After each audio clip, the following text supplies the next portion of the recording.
একদিন হযরত আবু বকর রাদিয়াল্লাহু তাআলা আনহু, হযরত ওমর রাদিয়াল্লাহু তাআলা আনহু বিশ্ব নবী মুহাম্মদ রাসূলুল্লাহ সাল্লাল্লাহু আলাইহি ওয়াসাল্লামের কাছে আসলেন। নবী, কতদিন হয় একটা মাছ খাইতে পারি না, বড় মনে চায় একটা মাছ খাবো, আপনি অনুমতি দিলে মদিনার বাজারে আমরা দুই ভাই যাব, দুই ভাই গিয়ে একটা মাছ কিনে আনবো।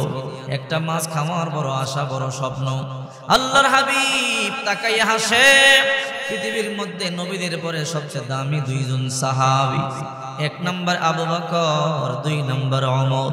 এমন দুইজন সাহাবী আমার কাছে এসে আবদার করে, ও রহমাতুল লিল আলামিন, একটা মাছ খাইতে বড় মনে চায়, আপনি অনুমতি দিলে একটা মাছ খাইতে পারি। আল্লাহর হাবিব বললেন, আবু বকর যাও যাও বাজারে যাও, ওমর যাও বাজার থেকে গিয়ে একটা বড় মাছ কিনে নিয়ে আসো। দুইজনে ভাগ করে মাছটাকে সুন্দর করিয়া খাবে। হযরত আবু বকর, হযরত ওমর রাদিয়াল্লাহু তাআলা দুই ভাই বাজারে চলে গেল। বাজার থেকে সুন্দর একটা মাছ কিনে বাড়িতে নিয়ে আসলো। দুইজনে সুন্দর করিয়া ভাগ করলেন। আবু বকর ভাগ করবার পরে বলে, ওমর, তোমার যেই ভাগটা নিতে মনে চায় সেই ভাগটা তুমি নিয়ে নাও। আমিরুল মুমিনিন হযরত ওমর বল, আবু বকর, আপনার যেই ভাগটা ইচ্ছা সেই ভাগটা নিয়ে নেন। আবু বকর বলে, ওমর, আমি তো ভাগ করেছি, আমি আগে নিতে পারবো না, তুমি আগে নিয়ে নাও। এটা হলো ইনসাফ। আর আমাদের সমাজে মনে দেখা যায় যে ভাগ করে সে আগে নেয়, কি ঠিক কিনা জোরে বলেন? না না, সুন্নাহ পদ্ধতি হলো যে ভাগ করবে সে পরে নেবে। ওমর বলে, আবু বকর, ঠিক আছে তাহলে আমি নিয়ে নিলাম, যেহেতু আপনি ভাগ করেছেন আমি আগেই নিয়ে। হযরত ওমর আগে নিয়ে গেল। দুইজন বাড়িতে চলে গেল। আবু বকর গিয়ে বলে, বিবি, সুন্দর করিয়া মাছটারে ভাজি করে রান্না করো, আমি গোসল করবার জন্য চলিয়া গেলাম। গোসল সারিয়ে আসি আমি পেট ভরিয়া মাছটা দিয়ে ভাত খাবো। হযরত ওমর বলে, বিবি, সুন্দর করিয়া মাছটা ভাজি করিয়া রান্না করো, বহুদিন হয় মাছ ভাজা দিয়ে ভাত খাইতে পারি না। রে বিবি, গোসল করবার জন্য চলিয়া গেলাম। দুইজন সাহাবী দুইজন বিবিকে দিয়ে রান্না করে। বিবিরা রান্না বান্নার কাজ শুরু করে দিল। দুইজন সাহাবী নদীর মধ্যে চলে যায় গোসল করবার জন্য। হযরত আবু বকর গোসল সারিয়া বাড়িতে আসলো। আসার পর বলে, বিবি, রান্না বান্না হয়েছে কিনা বলো। হযরত আবু বকরের বিবিকে এখনো পর্যন্ত মাছ ভাজতে পারি নাই। কিরে বিবি, অনেক লম্বা সময় ধরিয়া গোসল করবার জন্য নদীতে গেলাম, গোসল করে আসলাম, এখনো পর্যন্ত মাছটা ভাজি করতে পারো নাই, কারণটা কি আমার বলো। রে স্বামী, বুঝতে পারি নাই এ কেমন মাছ। সুন্দর করিয়া আমি কাটলাম, ভালো করিয়া দৌত করলাম, তৈল আগুনের মধ্যে দিয়ে সুন্দর করিয়া গরম করলাম, এরপর আমি মাছটা সারিয়া দিলাম। মাছটা সারিয়া দিতে দেরি, মুহূর্তের মধ্যে আগুন বন্ধ হইতে দেরি হলো না। আল্লাহু আকবার। আবু বকর বলে, বলো কি? বলে, হ্যাঁ, দ্বিতীয়বার চেষ্টা করলাম, আবার আমি মাছটাকে আবার আমি আগুনের মধ্যে দিলাম, আগুন বন্ধ হয়ে গেল। আবার আমি আগুন জ্বালাইয়া তৃতীয়বার মাছটা আগুনের মধ্যে দিলাম। আবু বকর বড় লম্বা সময় ধরিয়া চেষ্টা করলাম বাঁচবার জন্যে। যতবার মাছটা আমি আগুনের মধ্যে দিয়ে আগুনটা বন্ধ হয়ে যায়, আমার মাথা গরম হয়ে গেল, কি করব বুঝতে পারি না। হযরত ওমর রাদিয়াল্লাহু তাআলা গোসল সারিয়ে বাড়িতে আসলেন। বিবি, মাছটা রান্না বান্না হয়েছে কিনা বলো। বিবি বলে, না, এখনো পর্যন্ত রান্না বান্না হয় নাই। কেন, কি করো? আগেই বললাম গোসল করবার জন্য যাই, রান্না করো। বলে, স্বামী, এমন মাছ জিন্দেগিতে দেখি নাই। বলে, কেন? বলে, মাছটা ভাজবার জন্য আগুনে দিতে আগুন বন্ধ হয়ে যায়। ও স্বামী আমার, একবার দুইবার তিনবার চেষ্টা করলাম, আগুন বন্ধ হয়ে যায়। আবু বকর বলে, বিবি, আমার হাতে দাও, আমি চেষ্টা করি। সিদ্দিক আকবর রাদিয়াল্লাহু তাআলা আনহু নিজে আগুন জ্বালাইয়া চেষ্টা করলেন, আগুনে মাছ দিলে আগুন বন্ধ হয়ে যায়। একবার দুইবার চেষ্টা করলেন, তিনবার চেষ্টা করলেন, যতবার চেষ্টা করে আগুন বন্ধ হয়ে যায়। ওমর বলে, বিবি, আমার হাতে দাও, আমি নিজে চেষ্টা করি। হযরত ওমর বিসমিল্লাহ বলি আগুনের মধ্যে মাছটা সারিয়ে দিল, আগুন বন্ধ হয়ে গেল। একবার দুইবার তিনবার চেষ্টা করলেন, আগুন বন্ধ হয়ে গেল। হযরত ওমর দৌড়াইয়া আবু বকরের বাড়িতে গিয়ে বলে, ভাই আবু বকর, কি খবর, মাছ দিয়ে ভাত খাইছে কিনা? বলে, না, ভাত খাই না। বলো, কেন? এ কেমন মাছ বুঝতে পারি না রে ওমর, বহু চেষ্টা করলাম মাছ ভাজি করতে পারি না, আগুনের মধ্যে দিলেই মুহূর্তের মধ্যে আগুন বন্ধ হয়ে যায়। ওমর বল, আমারও তো একই কাহিনী, আমার বিবিও চেষ্টা করলো, পারলো না, আমিও চেষ্টা করলাম, পারলাম না। এবার চলো বিশ্ব নবীর কাছে দুইজনে গিয়ে আমাদের হালাত বলি। দুই সাহাবী কাছে গিয়ে বলে, ও রাহমাতুল লিল আলামিন, আমরা আপনার কাছে মাছ খাইতে চাইয়া দুঃখ দিলাম না। বলে, না কেন, কি হয়েছে বলো। ও রাহমাতুল লিল আলামিন, বাজারে গেলাম মাছ ক্রয় করবার জন্য, ইনসাফ করিয়া মাছ ক্রয় করলাম, দুই ভাই ইনসাফ করিয়া মাছ ভাগ করলাম, দুই ভাই বাড়িতে নিয়ে গেলাম, বিবিদেরকে বললাম বিবিরা সুন্দর করিয়া মাছ ভাজি করো। বড় চেষ্টা করলো মাছ ভাজি করবার জন্য, বাঁচতে পারে না, আগুনের মধ্যে দিলে আগুন বন্ধ হয়ে যায়। আমরা চেষ্টা করলাম, আগুনের মধ্যে দিলে আগুন বন্ধ হয়ে যায়। ও রাহমাতুল লিল আলামিন, এমন মাছ দেখি নাই, আগুনের মধ্যে দিলে আগুন বন্ধ হয়ে যায়। আল্লাহর নবী কয়, আবু বকর কি বলো? বলে, হ্যাঁ পয়গম্বর, চলো চলো, আমি রাহমাতুল লিল আলামিন নিজের হাতে মাছ ভাজিয়ে তোমাদেরকে খাওয়াবো। আল্লাহু আকবার বলেন। ইমামুল আউয়ালিন আল আখিরিন, বহর সাদকা রাহমাতাল লিল আলামিন, শুধু জুদাস রাহমাতাল লিল আলামিন, সিজদা ও সুদহা মারুয়ে জমিন। আল্লাহর নবী রাহমাতুল লিল আলামিন নিজের হাতে বিসমিল্লাহ বলে আগুন জ্বালাইলেন, নিজের হাতে বিসমিল্লাহ বলে মাছটা সারিয়া দিলেন। যেই মাছটা সারলো, মুহূর্তের মধ্যে আগুনটা বন্ধ হয়ে গেল। আল্লাহু আকবার বলেন। আল্লাহর নবী বলল, বুঝতে পারলাম না ঘটনা কি, দাও দাও আবার আমার কাছে আগুন দাও। আল্লাহ নবী রাহমাতুল লিল আলামিন চুলার মধ্যে আগুন ধরাইয়া তৈল গরম করি আবার বিসমিল্লাহ বলিয়া মাছটা সারিয়া দিল। আবারও আগুন বন্ধ হয়ে গেল। একবার, দুইবার, তিনবার করবার পরে নবীজির চেহারা মোবারক লাল হয়ে গেল। হাত তুলে বলে, আল্লাহ, তুমি কি আমাদের জন্য মাছ খাওয়া হারাম করে দিলে নাকি? আল্লাহ বলেন, না রে নবী, না, হারাম করব কেন? ও আল্লাহ, আমার সবচেয়ে প্রিয় সাহাবী আবু বকর মাছ ভাজি করবার জন্য চেষ্টা করলো, আগুন বন্ধ হয়ে গেল। আমার দ্বিতীয় সাহাবী ওমর মাছ ভাজি করবার জন্য চেষ্টা করলো, আগুন বন্ধ হয়ে গেল। আমি রাহমাতুল লিল আলামিন তিনবার আগুনের মধ্যে মাছ দিলাম, আগুন বন্ধ হয়ে গেল। আল্লাহ বলে, আমাদের কি ভুল হয়েছে, কেন মাছ ভাজি করিয়া খাইতে পারবো না, কারণটা কি আমার বলে। আল্লাহ তাআলা বলে, নবী মক্কার মধ্যে ছিলেন আল আমিন, সবার কাছে বিশ্বাসী। যখন রাসূলুল্লাহ কালিমার দাওয়াত দিলেন, তখন মক্কার লোকেরা বলে, ওই মুহাম্মদ, তুমি কি পাগল হয়ে গেছো নাকি? নাউজুবিল্লাহ বলে। যখন সবার কাছে বিশ্বাসী, কোনো মিথ্যা কথা বলে নাই, রাসূল সাল্লাল্লাহু আলাইহি সাল্লাম সাফা পর্বতের উপরে উঠে লাল নিশান উড়াইতেছেন। তৎকালীন সময় যদি সাফার উপরে উঠে কেউ লাল নিশান উড়াইতো, বোঝা যাইতো যে কোনো বিপদ, কোনো জরুরি বার্তা আছে, এই জন্য সে লাল নিশান উড়াই দিচ্ছে। সুবহানাল্লাহ বলো। শুনলে আশ্চর্য হয়ে যাবেন। রাসূল করিম সাল্লাল্লাহু আলাইহি ওয়াসাল্লাম তখন মক্কার মধ্যে সবার কাছে বিশ্বাসী, সবাই বিশ্বনবী মুহাম্মদুর রাসূলুল্লাহ সাল্লাল্লাহু আলাইহি ওয়াসাল্লামের কাছে আমানত জমা রাখে। রাসূল করিম সাল্লাল্লাহু আলাইহি ওয়াসাল্লাম যা বলেন সবাই তাই শুনে। একদিন আল্লাহ তাআলা বলে, ইয়া আইয়ুহার রাসূল বাল্লিগ মা উনজিলা ইলাইকা মির রাব্বিক, হে নবী, এই কালিমার দাওয়াত আর গোপনে নয়, প্রকাশ্যে দেন। ইসলাম যখন নবীজির উপরে নাজিল হলো, কোরআন যখন আল্লাহর হাবিব নবুয়তি পাইছে, 3 বছর আল্লাহর হাবিব গোপনে গোপনে দাওয়াত দিয়েছে। 3 বছর পরে আল্লাহ তাআলা আয়াত নাজিল করিয়া দিল, ইয়া আইয়ুহার রাসূল বাল্লিগ মা উনজিলা ইলাইকা মির রাব্বিক, হে নবী, এখন আর গোপনে নয়, প্রকাশ্যে কালিমার দাওয়াত দেন। আল্লাহর নবী সাফা পর্বতের উপরে উঠিয়া লাল নিশান উড়াইয়া দিল, হে মক্কার লোকেরা, আসো, তোমাদের প্রতি আমার জরুরি বার্তা আছে। মক্কার লোকেরা দৌড়াইয়া চলে এলো, সবাই চলে এলো, আবু লাহাব পর্যন্ত চলে এলো। এসে বলে, ভাতিজা মুহাম্মদ, আমাদেরকে কেন ডেকেছো? কি বার্তা দেওয়ার জন্য ডেকেছো? আল্লাহ রাসূল বলে, হে মক্কার লোকেরা, তোমরা আমাকে কেমন বিশ্বাস করো? সবাই বলে, মুহাম্মদ, তোমাকে আমরা বিশ্বাস করি, তোমাকে আমরা আল আমিন উপাধি দিয়েছি, তুমি মিথ্যা কথা বলতে পারো না, আমানতের খেয়ানত করতে পারো না, তুমি মানুষকে ধোঁকা দিতে পারো না। হে মক্কার লোকেরা, আমি যদি তোমাদেরকে বলি, এই সাফা পর্বতের উল্টা দিক থেকে একদল সৈন্য আক্রমণ করবার জন্য আসতেছে, বিশ্বাস করবা কিনা বলো? মক্কার লোকেরা পদুত্তরে বলল, মুহাম্মদ অকপটে বিশ্বাস করে নেব, কারণ তুমি জীবনে মিথ্যা কথা বলতে পারো না। তুমি যদি বলো সাফা পর্বতের উল্টা দিক থেকে একদল সৈন্যবাহিনী আমাদেরকে আক্রমণ করবার জন্য আসতেছে, আমরা বিশ্বাস করে নেব। আল্লাহর হাবিব তখন বলল, হে মক্কার লোকেরা, তোমরা বলো লা ইলাহা ইল্লাল্লাহ দাখুলাল জান্নাহ। যদি তোমরা বলো আল্লাহ ছাড়া কোনো ইলাহ নাই, আল্লাহ ছাড়া কোনো মালিক নাই, জান্নাতের মধ্যে চলিয়া যাইবা।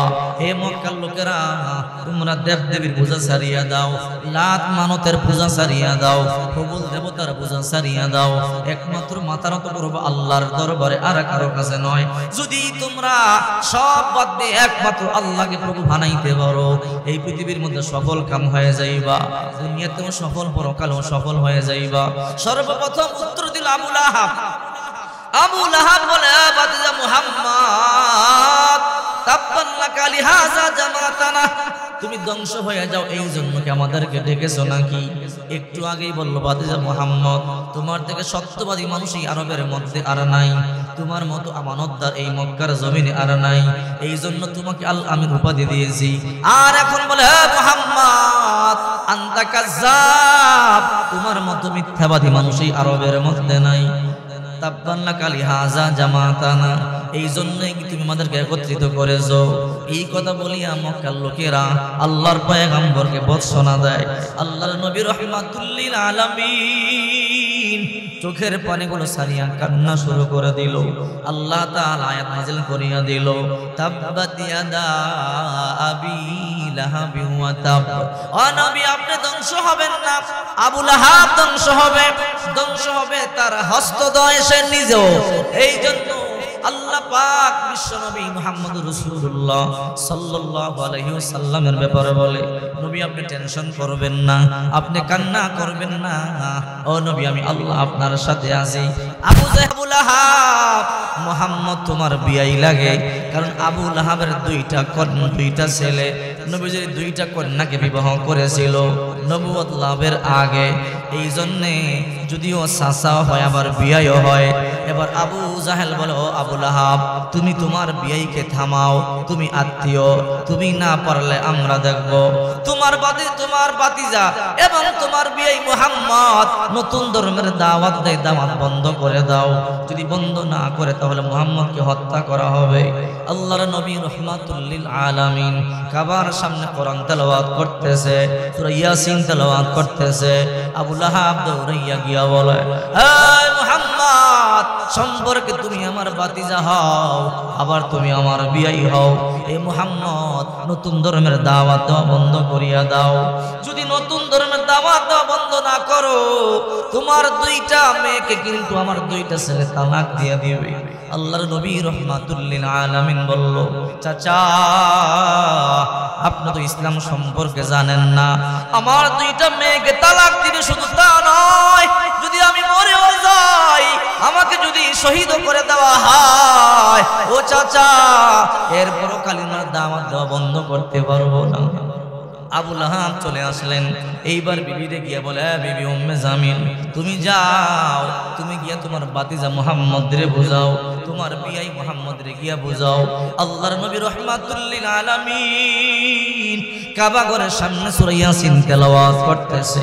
আবু বকর রাদিয়াল্লাহু তাআলা আনহু ডান দিকে বসা, উম্মে জামিল হাতের মধ্যে দুইটা বড় বড় পাথর নিয়ে আগাইয়া যাইতেছে আল্লাহর নবীর মাথার মধ্যে মারবার জন্য। হাঁটি হাঁটি পা পা করে যখন কাবার সামনে আসতেছে, আবু বকর মনে মনে চিন্তা করে, একটু আগে আবু লাহাব আসছে, তাকে হাতে পায়ে ধরিয়ে ফিরাইতে পারছি, আর এখন উম্মে জামিল আসবে, মহিলা মানুষ, তাকে হাতে পায়ে ধরতে তো পারবো না, মহিলা মানুষ বাধাও দিতে পারবো না, কি করব? হাতের মধ্যে বড় বড় দুইটা পাথর।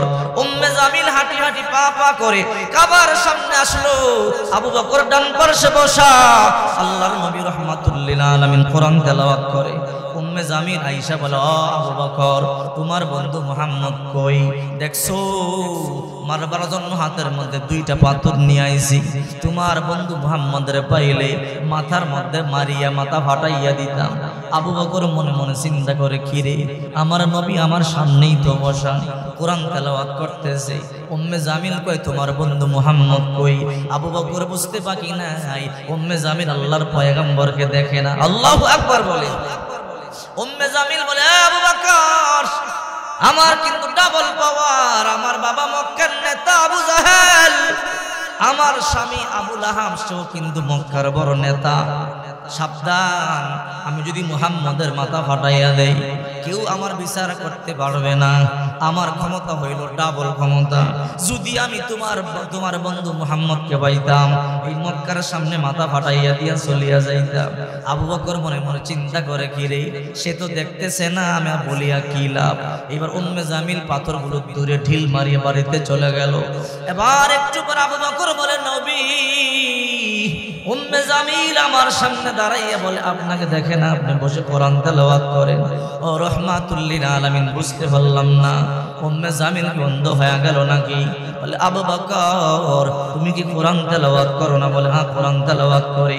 রে আবু বকর, আল্লাহ নিজে বলে দিয়েছেন, ওয়াইদা করাতাল কুরআনা জালনা বাইনাকা ওয়া বাইনাল্লাযিনা লা ইউমিনুনা বিল আখিরাহ হিজাবান মাসতুরা।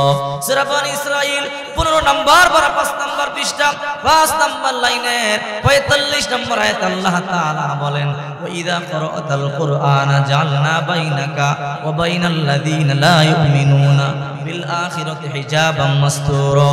যারা আল্লাহকে বিশ্বাস করে, পরকালকে বিশ্বাস করে, আর যারা আল্লাহ বিশ্বাস করে না, পরকাল বিশ্বাস করে না, যারা কোরআন তেলাওয়াত করে, তাদের মধ্যখানে আল্লাহ একটা কালো পর্দা টেনে দেয়। আল্লাহু আকবার। হে আবু বকর, আমি ইমানদার, আমি আল্লাহ বিশ্বাস করি, পরকাল বিশ্বাস করি। উম্মে জামিল আল্লাহ বিশ্বাস করে না, পরকাল বিশ্বাস করে না। এই জন্য আল্লাহ তাআলা উম্মে জামিল আর আমার মধ্যখানে হিজাবাম মাসতুর, কালো পর্দা টানায় দিছে। এই জন্য উম্মে জামিল আমার কাছে থাইকাও দেখতে পায় নাই। আল্লাহু আকবার বলেন। قدر قدرت داری برکمال انت ربی انت حسبی ذل جلال تو ہی قادر جلیل اللہ جہادار بہر حال تو ہی میرا نگہدار। উম্মে জামিল বাড়িতে চলে গেল, গিয়া স্বামী আবু লাহাবরে বলে, আপনিও গিয়া মুহাম্মদের বুঝাইলেন, সম্ভব হইল না, আর আমি গিয়া মুহাম্মদের পাইলাম না। এইবার দুইটা সন্তান রে পাঠান, আমাদের দুইটা সন্তান উতবা সাইবারে পাঠান। এই উতবা সাইবা তখনও আল্লাহর নবীজির মেয়ের জামাই, তখনও আল্লাহর নবীর দুইটা মেয়ে তাদের ঘরে আছে। এবার আবু লাহাব কয়, উতবা সাইবা যাও যাও, তোমাদের শ্বশুর মুহাম্মদকে গিয়া বুঝাও। যদি তোমাদের শ্বশুর মুহাম্মদ বুঝতে না চায়, তাহলে তার সামনে তার দুইটা মেয়েকে তালাক দেওয়ার হুমকি দিয়া দিবা। এরপরও যদি মুহাম্মদ তোমার কথা না শুনে, তাহলে কিন্তু তোমাদের দুই ভাইকে সম্পদ থেকে আমি বঞ্চিত করব। সম্পদ যদি পাইতে চাও, তাড়াতাড়ি যাও, মুহাম্মদকে গিয়া শায়েস্তা করো, যেভাবেই হয় মুহাম্মদকে গিয়া বুঝাও। উতবা সাহেব আল্লাহর পয়গম্বরের কাছে চলে আসলো। আল্লাহর নবী রাহমাতুল লিল আলামিন তখন মক্কার সামনে কোরআন তেলাওয়াত করে। দুইটা মেয়ের জামাই উতবা সাইবা দৌড়াইয়া চলে এলো, আমাদের শ্বশুর, ও মুহাম্মদ আপনি আমাদের আত্মীয় লাগেন, আপনার বড় ভালোবাসি, মুহাব্বত করি। ও মুহাম্মদ, আপনার কিন্তু দুইটা মেয়ে আমাদের ঘরে এখনো আছে। আমাদের বাবা বুঝাইলো, বাবার কথা বুঝলেন না, মা বুঝাইলো, মায়ের কথা বুঝলেন না। এখন তৃতীয়বার আমরা আসলাম, ফাইনাল যদি না বুঝেন হিসাব কিন্তু কঠিন হবে। আল্লাহর হাবিব বলল, কি হিসাব? হে মুহাম্মদ, আপনি নতুন ধর্মের দাওয়াত দেওয়া বন্ধ করেন, আমাদের আগের ধর্মের মধ্যেই ফিরে আসেন। লাত, মানত, উজ্জা, হুবল দেবতার পিতা আমাদের বাপ দাদারা পূজা করে আসছে। আপনি নতুন ধর্মের দাওয়াত দিয়ে মক্কার মধ্যে একটা বিশৃঙ্খলা তৈরি করবেন না। আল্লাহর হাবিব বলে, হে আমার উতবা সাইবা, তোমরা আজ তো বুঝতেছো না, কারণ হলো এই দুনিয়াতে এই হুবল দেবতার পূজা করা শিরিক, মূর্তি পূজা করা শিরিক, এই লাত, মানত, উজ্জার পূজা করা শিরিক, এগুলো বাদ দিতে হবে। বাপ দাদা ধর্মে চলবে না, আল্লাহর হুকুম মানতে হবে। আল্লাহর জমিনে চলতে হলে আল্লাহর কথা মতো মানতে হবে। বলে, এত কিছু বুঝি না। এ মুহাম্মদ, যদি তুমি নতুন ধর্মের দাওয়াত দেওয়া বন্ধ না করো, এখন তোমার সামনে তোমার দুইটা মেয়েকে আমরা তালাক দিয়ে দেব। আল্লাহর নবী তখন বলল, রে উতবা সাইবা, মেয়ে দুইটা তালাক দিবা সেই ধমক আমারে দিও না। আমি মরতে পারি তারপর ইসলাম ছাড়তে পারি না। আমার দুইটা মেয়ে কেন, আল্লাহ তাআলা যদি আমাকে হাজার হাজার মেয়ের ফিদা বানাইতো আর আমার হাজার হাজার মেয়েদেরকে যদি একটা পরে একটা তালাক দিয়ে দিতা, এরপর আল্লাহর কসম আমি ইসলাম থেকে বিন্দু পরিমাণ নড়তাম না। আল্লাহু আকবার বলেন। আল্লাহ আল্লাহ क्या मुबारक नाम है, अल्लाह अल्लाह आशिकों का काम है। या इलाही मुझसे मुझको दूर कर, ताकि देखो मुझ में तुझको एक नजर। जन्नत दो ज़ुग से या रब क्या करो, आरज़ू है मैं तुझे देखा करो। हुरो गिल्मा जतने नेमत है तो सबसे बढ़कर नेमत दीदार तो। अल्लाह नबीर सामने दुईटा मेয়েকে তালাক দিয়া দিল। দুইটা মেয়েকে তালাক দেওয়ার পরে বলে, মুহাম্মদ তুমি যদি নতুন ধর্মের দাওয়াত দেওয়া বন্ধ করে দিতা তাহলে তো তোমার মেয়েকে তালাক দেওয়া হইতো না, তালাক দেওয়া লাগতো না। নবী কই, যাও যাও তালাক দিয়ে ঠান্ডা হইলে ঠান্ডা হও, যদি তালাক দিয়ে তোমাদের কলিজা ঠান্ডা হয় হাও, এরপরও কিন্তু ইসলাম থেকে আমি চুল পরিমাণ নড়ে দাঁড়াবো না। এবার উতবা আল্লাহর পয়গম্বরের সামনে গেল, শত শত মানুষ চতুর্দিক দিয়ে ফের দিয়ে ধরেছে। আল্লাহর নবীর কলারের মধ্যে দড়ি একটা টান মাইরা হইছে। নবীজির জুব্বাটা ছিঁড়ে গেছে, নবীজির গর্দানটা ছিলে রক্ত বের হয়ে গেল। আল্লাহর নবী বলল, কি রে উতবা, একটু আগেও তো আমার মেয়ের জামাই তুমি ছিলা, তুমি আমার আত্মীয় ছিলা, তোমায় আমাকে আমি উপাধি দিয়েছো, আমি মিথ্যা কথা জিন্দেগিতে বলি নাই, আমানতের খেয়ানত করি নাই, কারো মাথার মধ্যে বাড়ি দেই নাই।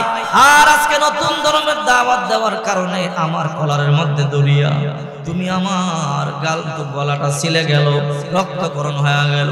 আল্লাহর নবী রাহমাতুল লিল আলামিন মক্কার সামনে চোখের পানিগুলো সারিয়া কান্না শুরু করে দিল। আল্লাহ, ইসলামের দাওয়াত আমি কেমনে দেব? নিজের ঘরের মানুষগুলো আমার বিরোধিতা করে, আমার শাশি উম্মে জামিল বিরোধিতা করে, মানুষের ঘরে গিয়া বলে তোমরা মুহাম্মাদের ধর্ম গ্রহণ করিও না, মুহাম্মদ মিথ্যাবাদী, মুহাম্মদ যা বলে মিথ্যা কথা বলে, তোমরা মুহাম্মদকে আমাদের চাইতে ভালো ছিল না, মুহাম্মদ আমাদের ভাতিজা আবার বিয়েও হয়। আল্লাহ, আমার চাচা প্রকাশ্যে বিরোধিতা করে আর আমার চাচি মানুষের ঘরে গিয়া বিরোধিতা করে, আমি ইসলামের দাওয়াত কেমনে দেব? নবী আমার মক্কার সামনে চোখের পানি সারিয়া কান্না শুরু করে দিল। আল্লাহ তাআলা বলে, নবী আপনি কাঁদবেন না, চোখের পানিগুলো মুছে ফেলেন। আপনার কাজ হলো আপনি দাওয়াতি কাজ করেন, আপনার কাজ হলো আপনি বয়ান করেন, আপনার কাজ হলো আপনি মানুষদেরকে বুঝান, আর মানুষের দিল পরিবর্তন করার দায়িত্ব আমি আল্লাহ নিজের হাতে নিয়ে নিলাম। আল্লাহু আকবার বলেন। আপনি বয়ান করেন, মানুষকে দাওয়াত দেন, বুঝান, আর হেদায়েতের মালিক আমি আল্লাহ, যাকে খুশি তাকে আমি হেদায়েত দেব, কেউ ফিরিয়ে রাখতে পারবে না। আর যাকে আমি হেদায়েত দিব না, দুনিয়ার কেউ তাকে হেদায়েত দিতে পারবে না। ঠিক কিনা জোরে বলো। উতবা কাবার সামনে নবীজির কলারের মধ্যে দড়িয়া আল্লাহর নবীকে বেয়াদবি করিয়া জামা ছিঁড়ে ফেলেছে। আল্লাহর নবী গর্দান মুবারক থেকে রক্ত বের হয়ে গেল। এই উতবা আবু লাহাবের বড় সন্তান। এই উতবা কিন্তু নবীজির বড় কন্যাকে বিবাহ করেছিল। এই উতবা এখন আল্লাহর নবীর মেয়েকে তালাক দিয়া দিয়েছে, এখন আর সম্পর্ক নাই। নবী তো দুর্বল, মা নাই, বাবা নাই, নবীকে এত কষ্ট দিয়েছে, প্রতিবাদ করবার মতো মক্কার জমিনে কেউ নাই, অসহায়, ক্ষমতা তাদের হাতে, তারা যা খুশি তাই করতে পারে। এই আবু লাহাবের বড় ছেলে রাসূলুল্লাহকে মক্কার সামনে বেয়াদবি করেছে, রাসূলুল্লাহর কলারের দড়িয়া রাসূলুল্লাহর গায়ের জামা ছিঁড়ে ফেলেছে, গর্দান ছিলে গেছে। সে ব্যবসার জন্য কয়েকদিন পরেই সিরিয়া গেছে, বড় বাহিনী নিয়ে ব্যবসার জন্য। বড় লম্বা সময় ব্যবসা করিয়া আসার সময় বিশাল বড় একটা উটের কাফেলা সাজাইছে, গম উট ভর্তি বোঝাই গম নিয়ে মক্কায় ফিরবে। উতবা যখন আসতেছিল, কয়েকদিনের লম্বা সফর, রাস্তার মধ্যে হঠাৎ করিয়া সন্ধ্যা গনায় আসলো, রাত্রি যাপন করতে হবে। আগের নিয়ম ছিল রাত্রেবেলা সফর করতো না, কারণ রাত্রেবেলা চোর ডাকাতের বড় ভয় ছিল, অত্যাচার জুলুমের বড় ভয় ছিল। আহারে, ওই যে উতবা আল্লাহর নবীর কষ্ট দিয়া কারণ আপনি কয়দিন কষ্ট দিবেন, জুলুমের কিন্তু শেষ পর্যায়ে পৌঁছে গেলে আল্লাহ তাআলা কিন্তু আর ছাড় দেয় না, ঠিক কিনা জোরে বলে? আল্লাহ যদি প্রথমে ছাড় দেয় কিন্তু একদম ছেড়ে দেয় না। যখন আল্লাহ তাআলা ধরে চূড়ান্ত ধরে এই দেশ থেকে মনে রাখবেন, আওয়ামী লীগ নামক শব্দটা একদম চিরদিনের জন্য উঠে যাবে। মানুষ আগে দেখে নাই, মানুষ আগে বুঝতে পারে নাই, এদের ঘৃণিত অত্যাচার নির্যাতন, এদের কিটি কালচার দেখে মানুষ এখন থুতু নিক্ষেপ করে, ঠিক কিনা জোরে বলে? যেমন আবু জাহেলদের কথা এখন মানুষ স্মরণ করে, অত্যাচার এমন করেছে, জুলুম এমন করেছে, এদের নাম পর্যন্ত মানুষ রাখে না, কোন সন্তানের নাম পর্যন্ত আবুল হেকাম রাখে না, আবু জাহেল রাখে না। এমন একটা সময় আসবে আওয়ামী লীগ শব্দটা পর্যন্ত মুছে যাবে। শাইখুল হাদিসের সন্তান আল্লামা মামুনুল হক বলছিল, এই শেখ মুজিবুরের মূর্তিটা ভাঙ্গিয়ে এই ফালায়া দাও, কারণ আল্লাহর এই মুসলমান দেশে, হাফেজে কোরআনদের দেশে, এই দেশের মধ্যে মূর্তি আমরা দেব না। উনি মামুনুল হককে বন্দী করেছে জেলখানায় 3 বছর। আল্লাহ তাআলা কয়, দেখ এমন একটা সময় কায়েম করে দেব, একটা মূর্তি না, এই শেখার সব মূর্তি আমি ভাঙবো, ঠিক কিনা জোরে বলেন?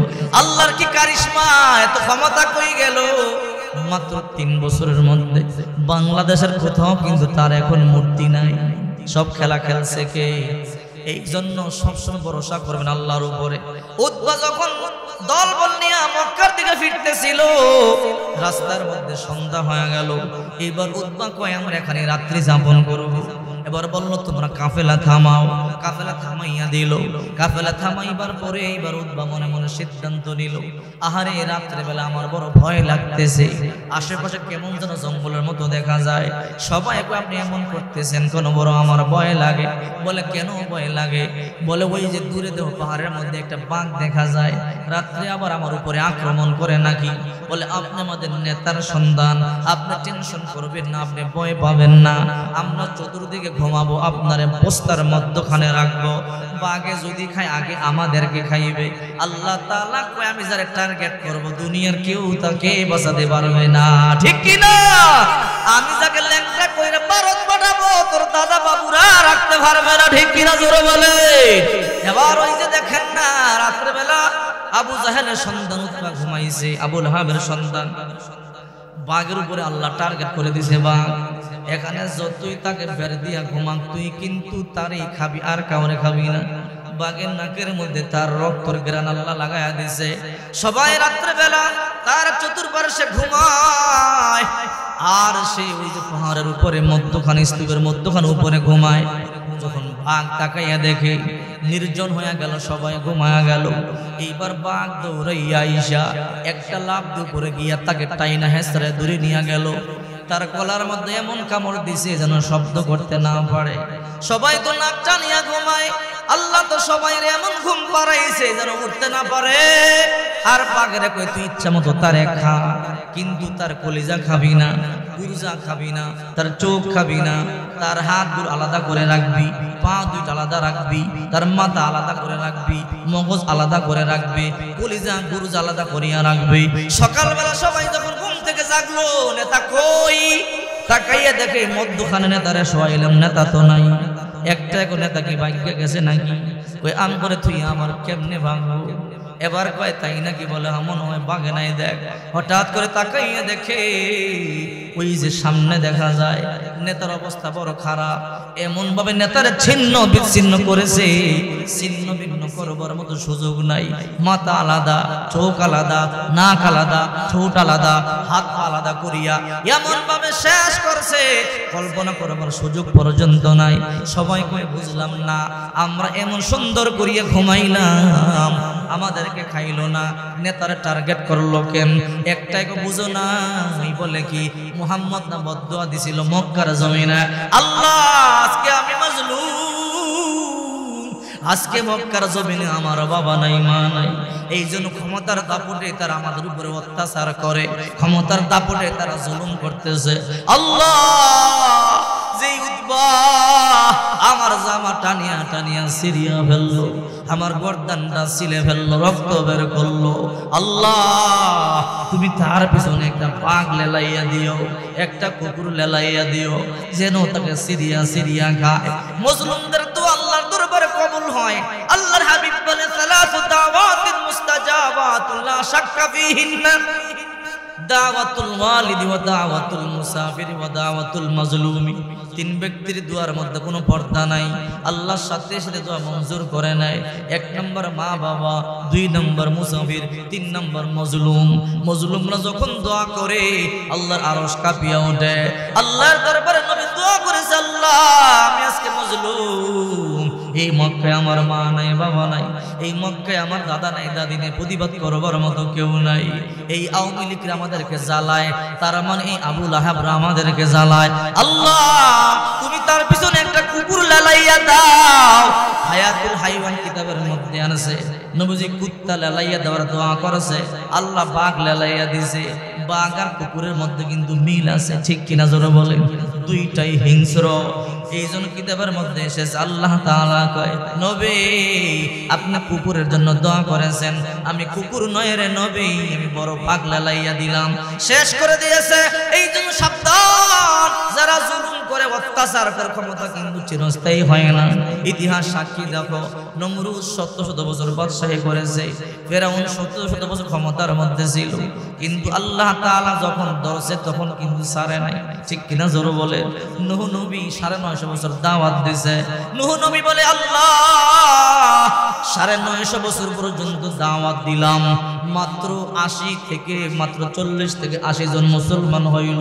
আল্লাহ আমি যখন নামাজ পড়ি পিঠের মধ্যে কুঠার আঘাত করে, নূহ নবী আর সহ্য করতে পারে না। নূহ নবী দোয়া করে, রব্বি লা তাযার আলাল আরদি মিনাল কাফিরিনা দাইয়ারা ইন্নাকা ইন তাযারহুম ইউদিল্লু ইবাদাকা ওয়া লা ইয়ালিদু ইল্লা ফাজিরুন কাফারা। আল্লাহ কাফেরদের আন্ডা বাচ্চা পর্যন্ত ধ্বংস করে ফেলো। আল্লাহ তাকাইয়া দেখো তারা কত কষ্ট আমারে দেয়, আমি সহ্য করতে পারি না। আল্লাহ তাআলা বলে, নূহ যাও যাও, তোমার দোয়া মঞ্জুর করে নিলাম রে নূহ, তোমার দোয়া কবুল করিয়া নিলাম। একটা কিস্তি বানাও। নূহ পয়গম্বর একটা কিস্তি বানাইলো। এইবার তারা কয়, মোল্লাদের মাথার মধ্যে গিলু নাই, কাফেররা ক্ষমতাসীনরা কয়, দেখো যে পাহাড়ের মধ্যে জিন্দগিতে পানি উঠে নাই, ওই পাহাড়ের চূড়ার মধ্যে মোল্লারা গিয়ে কিস্তি বানাইছে। মোল্লায় কয়, প্লাবন নাকি আসবে আমাদেরকে নাকি বাসাইয়া মারিয়া ফেলবে, আর তারা নাকি নৌকায় করিয়া চলিয়া যাবে। বিশাল বড় কিস্তি বানাইছে। কাফেররা হাসি হাসে, রং তামাশা করে। এবার সবাই কয়, ভালোই হয়েছে, আমাদের আর বাথরুম বানাইতে হবে না, সবাই গিয়ে কিস্তির মধ্যে পায়খানা কর। এইবার সবাই কিস্তির মধ্যে গিয়ে পায়খানা করে। নূহ নবী বলে, আল্লাহ আগে ছিল এক জ্বালা, এখন হয়েছে ১২ জ্বালা। ও আল্লাহ দেখো কিস্তির মধ্যে পায়খানা করে, পায়খানা করিয়া করিয়া কিস্তিটা তলাইয়া দিছে। আল্লাহ তাআলা বলেন, তুমি টেনশন করবা না। একজন ৮০ বছরের বৃদ্ধা নারী, কুষ্ঠরোগী বান্দা নারী, দুইটা নাতিনকে বলে, কিরে আমাদের দেশের আমাদের দুশমন মোল্লাই নাকি কিস্তি বানাইছে? বলে হ্যাঁ। সবাই নাকি বাথরুম করে পায়খানা করে? বলে হ্যাঁ। বলে আমারও নিয়ে যা, আমিও পায়খানা করবো, আমারও নিয়ে যা। দুইজনে দরিয়া দুই নাতি নিয়ে বুড়ি নৌকার মধ্যে বসাইছে। বলে এই সেই নৌকা, পায়খানা করো। যেই রে বুড়ি পায়খানা করবার জন্য বসেছে, টপ করিয়া পায়খানার মধ্যে ভরিয়া গেছে। নাতিন দুইটা টানিয়া টানিয়া এইবার উঠেছে, টানিয়া উঠাইয়া দেখে আশ্চর্য ঘটনা, আখিরে আমাদের দাদি ছিল বুড়ি, ৮০ বছরের কুষ্ঠ রোগী, এখন তো দেখি ১৪ বছরের যুবতী হইয়া গেছে। আল্লাহু আকবার বলে। এই খেলা খেলে কে? সবাই কয়, এটা তো পায়খানা না রে, এইটা তো বরকতের ঔষধ। দেখা যায় যে যেই রোগের জন্য নেই ভালো হয়ে যায়। এবার খাওয়া শুরু করছে। নূহ নবী কয়, আল্লাহ কি শুরু করলা? কয়, জন্মের খাওয়া খাওয়ামু, তুই টেনশন করবি না নূহ। এখন নৌকার কাঠ পর্যন্ত চাচিয়া চাচিয়া খাইয়া ফেলতেছে। এমন খাওয়া খাইছে, আল্লাহ তাআলা কয়, সাবধান, তারা ইসলামকে নিয়ে কটূক্তি করবা, আল্লাহকে ব্যঙ্গ করবা, নবীকে ব্যঙ্গ করবা, জনগণের উপরে অত্যাচার করবা, এমন ভাবে তোমাদেরকে পায়খানা খাওয়ায়া খাওয়ায়া শায়েস্তা করবো। ঠিক কিনা জোরে বলে?